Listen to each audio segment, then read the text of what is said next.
ጃጓር ሬንጅ ሮቨር ቅንጡ መኪናዎቹን በአስደንጋጭ ሁኔታ በርካሽ እየቸረቸረ መሆኑን ሰምተዋል? ይህን መኪና በ4 ሚሊዮን ብር ብቻ ግዙ ብትባሉስ? የነዳጅ መኪኖች ከኤሌክትሪክ ተሽከርካሪዎች ጋር የገቡትን ፉክክር በሽንፈት እየደመደሙ ይመስላል። 63500 የአሜሪካ ዶላር ይሸጥ የነበረው ሬንጅ ሮቨር በቻይና ገበያ ዋጋው ከግማሽ በላይ ቀንሶ ወደ 26600 ዶላር መውረዱ እየተነገረ ነው። ይህ ሞትሮንም በርካሽ ዋጋ መኪኖችን እያመጡ በውድ የሚሸጡ የኢትዮጵያ መኪና አስመጪዎች ይህን አጋጣሚ ተጠቅመው ዋጋው በቀነሰው ሬንጅ ሮቨር ገበያውን ያጥለቀልቁት ይሆን የሚለውን የስጋት ጥያቄ እያስነሳ ነው።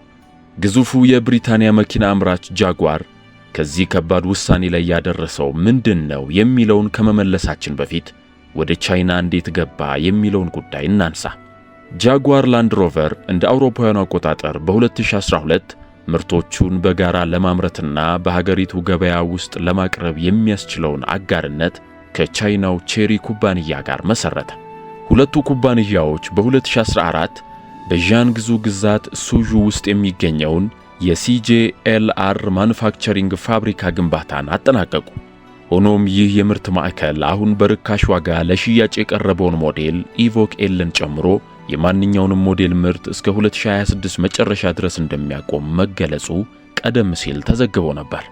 አምራቾቹ ከዚህ ውሳኔ ላይ የደረሱት የቼሪና የጃጓር ጥምረት ፈጥሮት የነበረውን ሰፊ የገበያ ድርሻ በድጋሚ ለመቆጣጠር በማለም ፍሪላንደር የተባለውን አዲስ ሞዴል ወደ ገበያ ለማስገባት እያደረጉት ያለውን ስትራቴጂካዊ እንቅስቃሴ አጠናክሮ ለመቀጠል ነው ተብሏል።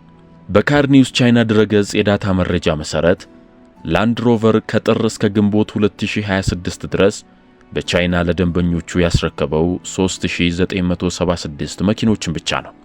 ይህም ካለፈው ዓመት ተመሳሳይ ወቅት ጋር ሲነጻጸር በ34.4 በመቶ ያነሰ ነው። አዲሱ ሬንጅ ሮቨር ኢቮክ ኤል መኪና መጀመሪያ ወደ ቻይና ገበያ ሲገባ የመነሻ ዋጋው 63500 የአሜሪካ ዶላር ገደማ ነበር። ሆኖም የሀገሪቱ ነጋዴዎች መኪናውን በ26600 ዶላር እየሸጡት ነው የሚሉ መረጃዎች በበይነ መረብ በስፋት መሰራጨት ጀመሩ። ይህን ተከትሎ ማይ ድራይቨርስ የተባለ የቻይና ብዙሃን መገናኛ ዋጋውን ለማረጋገጥ በሻንዶንግ ጂናን ወደሚገኝ የላንድ ሮቨር መኪና መሸጫ ስልክ ደውሎ ጠይቋል። የመኪና መሸጫው ሰራተኞችም የመኪናው ዋጋ በ36900 ዶላር ገደማ ቀንሷል የሚለውን መረጃ አረጋግጠዋል። ካር ኒውስ ቻይናም አደረግኩት ባለው ጥናት መሰረት እንደ አውሮፓውያኑ አቆጣጠር በ2025 የተገዙ ያገለገሉ የሬንጅ ሮቨር ኢቮክ ኤል መኪኖች አማካይ ዋጋ በግምት 28275 የአሜሪካ ዶላር ነበር። ይህም ማለት በአሁኑ ጊዜ የአዲሱ ሬንጅ ሮቨር ኢቮክ ኤል ዋጋ ካገለገሉ ተመሳሳይ መኪኖች ጋር ሲነጻጸር ያለው የዋጋ ብልጫ የ1420 ዶላር ብቻ ነው ማለት ነው። ቀጣዩ ጥያቄ የሚሆነው ታዲያ ጃጓር ከዚህ ከፍተኛ የዋጋ ቅናሽ ውሳኔ ላይ ለምን ደረሰ የሚለው ነው። ጃጓር እንደ አውሮፓውያኑ አቆጣጠር የ2018 ዓለም አቀፍ ሽያጩ 180 ሺህ ገደማ ተሽከርካሪዎች ላይ ደርሶ ትልቁ ስኬቱ ሆኖ ተመዝግቦ ነበር።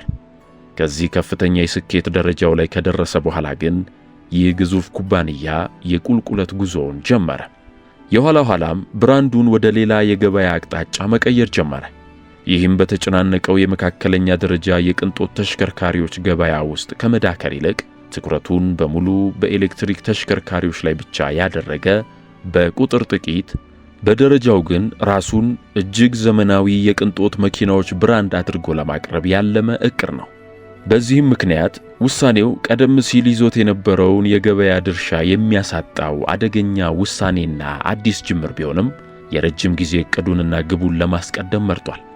ጃጓር በሚታወቅበት የስኬት ዘመኑ ባመረታቸው በውበት በፍጥነትና በቅንጦት መኪናዎቹ ዝና ታግዞ አሁንም ቢሆን ከዓለማችን ግዙፍ የመኪና ስሞች አንዱ ነው። ሆኖም ለበርካታ ዓመታት በዚህ ዝናው ቢቆይም ጃጓር እንደ ኦዲ፣ ቢኤምደብሊው እና ሜርሴዴስ ቤንዝ ካሉ ጠንካራ ተፎካካሪዎቹ አጠገብ የሚያደርሰው የሽያጭ ስኬት ግን ማስመዝገብ አልቻለም። ለዚህም በምክንያትነት ከሚጠቀሱት መካከል አስገራሚ ፈጠራ ያላቸውና ተወዳጅ መኪኖቹን ለደንበኞቹ ቢያቀርብም እስኪያረጁና እስኪሰለቹ ድረስ ምንም አይነት ማሻሻያዎች ሳያደርግባቸው የመተው ልማዱ ነው። ይህም አሁን ለተፈጠረው ኪሳራና ቀውስ ዳርጎት መኪኖችን በፍጥነት ለማስወገድ እንዲጣደፍ አድርጎታል። የሬንጅ ሮቨር ምርቱ ላይ የገጠመውም ይኸው ነው። የዘርፉ ተንታኞችና ዘጋቢዎች ለዚህ ምክንያት ነው ያሉትን ዋነኛ ነጥብ ሲያነሱ በቻይና የነዳጅ ሞተር መኪኖች ፍላጎት በመቀነሱና ከአገር ውስጥ የኤሌክትሪክ ተሽከርካሪ ብራንዶች የገጠማቸው ብርቱ የገበያ ውድድር እንዲሁም በመኪና መሸጫዎች ዘንድ ያለው ከፍተኛ የመኪና ክምችት ወይም የተትረፈረፈ ምርት የሬንጅ ሮቨር ዋጋ በከፍተኛ ሁኔታ እንዲቀንስ አድርጎታል ይላሉ። ይህን ዘርዘር አድርገን እንመልከተው። የነዳጅ መኪኖች ፍላጎት መቀነስ ቀዳሚው ምክንያት ሆኗል። በተለይም በቻይና ገበያ ደንበኞች ትኩረታቸውን በሀገር ውስጥ አዳዲስ የኤሌክትሪክ ተሽከርካሪዎች ላይ በማድረጋቸው ምክንያት ከዚህ ቀደም ተወዳጅ የነበሩ የነዳጅ የቅንጦት መኪኖች ከፍተኛ ኪሳራ እየገጠማቸው ነው።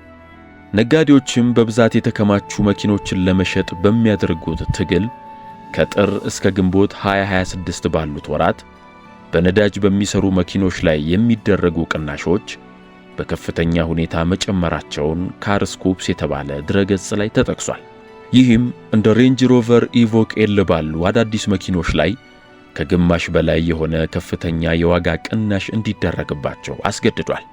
ሌላኛው ምክንያት በቻይና እየሰፉ የመጡት የሀገር ውስጥ የገበያ አማራጮችና ተመሳስለው እየተመረቱ ያሉ የተሽከርካሪ ሞዴሎች የፈጠሩት ፉክክር ነው። እንደ ቼሪ፣ BYD እና ጂሊ ያሉ የቻይና መኪና አምራቾች ከፍተኛ ቴክኖሎጂን የታጠቁ የቅንጦትና ተመሳስለው የተሰሩ የመኪና ሞዴሎችን ማለትም ቴሙ ሬንጅ ሮቨር የሚል ቅጽል ስም የተሰጠውን JQ7ን የመሳሰሉ ተሽከርካሪዎችን ያመርታሉ። እነዚህ መኪኖች ከኦሪጂናሉ የሬንጅ ሮቨር መኪና ዋጋ ያነሱ ነገር ግን የተሻለና ዘመናዊ ቴክኖሎጂዎችን ያካተቱ መሆናቸው ሌላኛው ፈተና ነው። በዚህም የቻይና ኩባንያዎች ከምዕራባውያን የመኪና አምራች ተወዳዳሪዎቻቸው በእጅጉ ያነሰ ዋጋ በማቅረብ ገበያውን እየመሩት ነው። ይህም ምዕራባውያን ኩባንያዎች በቻይና ገበያ ውስጥ ተወዳዳሪ ሆነው ለመቆየት ሲሉ ብቻ የመሸጫ ዋጋቸውን በከፍተኛ ሁኔታ እንዲቀንሱ እያስገደዳቸው ነው። ይህን ስናጤነው የቼሪና የጃጓር ጥምረት በቻይና ገበያ ውስጥ ነገሮችን በትክክል ማስኬድ የቻለ አይመስልም። ይህ ሲባል ግን የእንግሊዝና የአሜሪካ ገበያዎቹን አጥቷል ማለት አይደለም። አዲሱ ሬንጅ ሮቨር ኢቮክ ምንም እንኳ በቻይና በሁለት እጥፍ ያነሰ ዋጋ ቢቆረጥለትም በዩናይትድ ኪንግደም መነሻ ዋጋው $58700 ገደማ መሆኑን መጥቀስ ተገቢ ይሆናል። ኩባንያው የነዳጅ ተሽከርካሪዎች አሁንም ድረስ ተወዳጅ በሆኑበት የአሜሪካ ገበያ ውስጥም የኤሌክትሪክ ተሽከርካሪዎች ፍላጎት እድገት አዝጋሚ ስለሆነ በቀጣይ የሚያመርተውን ቤቢ ዲፌንደር በሃይብሪድ አማራጭ ለማምረት እየሰራ መሆኑን ገልጧል። በቀጣይ የኢትዮጵያ ገበያስ? የአዲስ አበባ ጎዳናዎች በቻይናው ርካሽ ሬንጅ ሮቨር መኪኖች ይሞሉ ይሆን? ሐሳባችሁን አጋሩ።